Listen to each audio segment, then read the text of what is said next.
Welcome back to our devotional series, Foreshadow. We've been talking about Isaiah and his prophecies about the death and resurrection of Jesus throughout this Holy Week. I'm sure that some of you come back today and you're eager to hear some more of what Isaiah has prophesied. But today we're going to go in another direction. It's Maundy Thursday, the Thursday of Holy Week. Typically, we have an evening service in remembrance of this day of Holy Week, and we prepare communion as well as maybe even a visual foot washing. But today we're going to bring it to you in a little bit different way. We're going to take a look at the story of Maundy Thursday, the Passover meal, and we're going to give you a challenge. We're going to challenge you today. It's coming to you in a bit of a different format. We're bringing to you a challenge.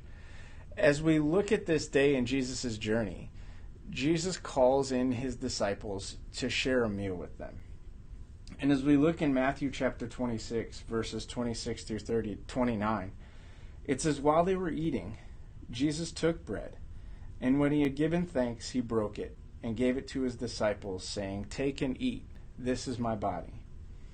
Then he took a cup, and when he had given thanks, he gave it to them, saying, 'Drink from it, all of you.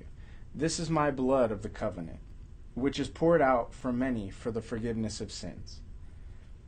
Drink from it, all of you.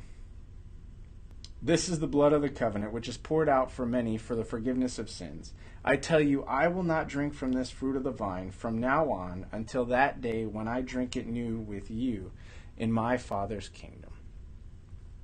So this is Jesus bringing his disciples into a room and sitting down and sharing a meal. Jesus is sharing a Passover meal with his disciples, with the people that he loved, his family, the people that he shared most of his time with.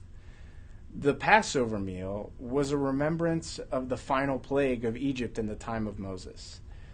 The most drastic of the 10 plagues in Egypt during that time. The most drastic, which was the killing of the firstborn children by the so-called angel of death. And in order to protect their firstborn children, the Israelites were told to mark their doors with the blood of a lamb, or lamb's blood, so that the angel of death, when it passed by, when it came to the home, it would see the blood on the doorframe, and it would pass over them. Thus the name Passover. The Israelites were ultimately freed from slavery and wandered the desert for 40 years before making it finally to the Promised Land. This is what Jesus was commemorating on Maundy Thursday. He was commemorating the Passover. Jesus was bringing together his flock to celebrate one of the victories that God celebrated with Moses. There were some other things that Jesus was doing that day as well, but this is what they were remembering, the Passover. During the meal, Jesus does something else that astounds his disciples. He does that quite often. He does something that the disciples don't quite understand, and this is the night where Jesus washes his disciples' feet. John's account goes a little like this. It says, "So he got up from the meal, took off his outer clothing, and wrapped a towel around his waist. After that, he began to pour water into a basin and began to wash his disciples' feet, drying them with the towel that was wrapped around him. So he took a bucket, he took a basin, and he filled it with water, and he began to wash his disciples' feet. Then he took the towel that was around his waist, and he dried their feet." For the disciples, this is an astonishing thing for them to see. This king, this teacher, their Lord, who they've seen do multiple miracles, preach in front of thousands of people on a mountainside. But in this moment, again, Jesus shocks them, and he becomes a lowly servant. Remember this past Palm Sunday when we talked about Jesus riding in on a donkey instead of a white stallion? He rode into Jerusalem as a servant king. This is what it looks like when Jesus says that he is here to serve. He didn't come to be the head or to take control or to overthrow. Jesus is here to be a servant. And he was there on Maundy Thursday to be a servant to his family, a servant to the people that he loved. And as we read a bit further, it says, "You do not realize now what I am doing, but later you will understand. Unless I wash you, you have no part with me. Those who have had a bath need only wash their feet. Their whole body is clean, and you are clean, though not every one of you." He says, "Do you understand what I've done for you? You call me teacher and Lord, and rightly so, for that is what I am. Now that I, your Lord and teacher, have washed your feet, you also should wash another's feet." He says, I've set an example for you. I've done this so that you can do this as well. He says, "Very truly I tell you that no servant is greater than his master, nor is a messenger greater than the one who sent him."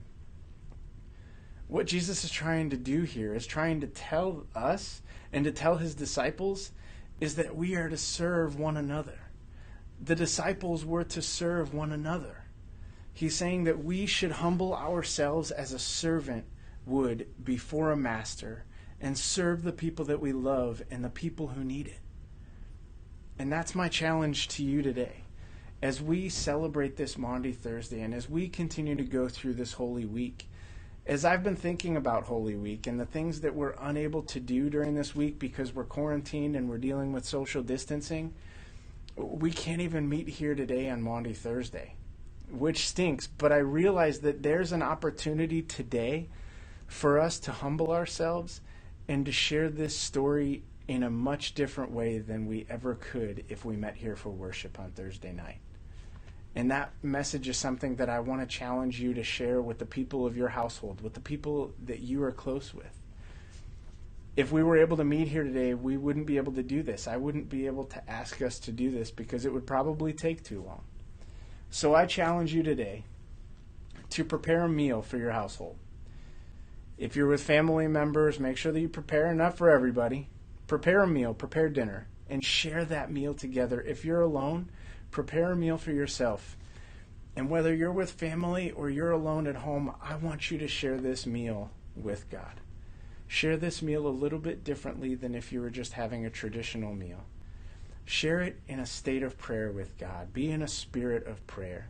Say grace before your meal and tell God all the things that you're thankful for as you remember all the things that he has brought us through and all the ways that he has served you.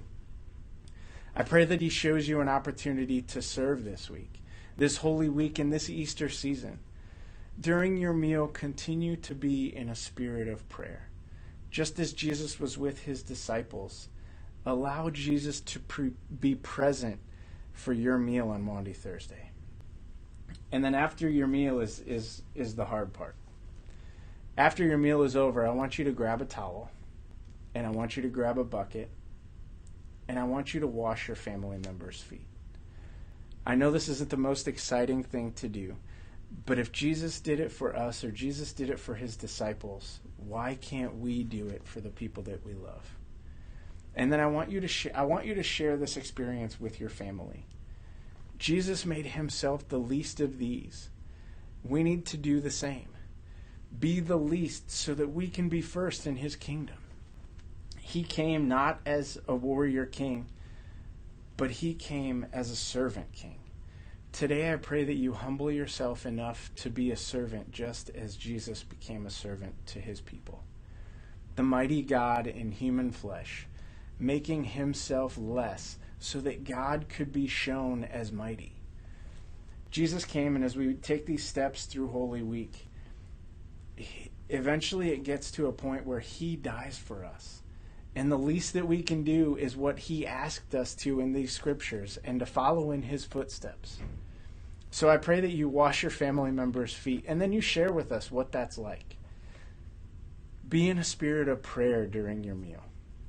Share with your family, share with your children, maybe some of the questions that you have about this Passover meal or about this Last Supper. I hope that you're all safe, and I hope that you're all healthy, and that you'll join us again tomorrow as we bring you yet another foreshadow devotion. Our love here from the church to each and every one of you. God bless.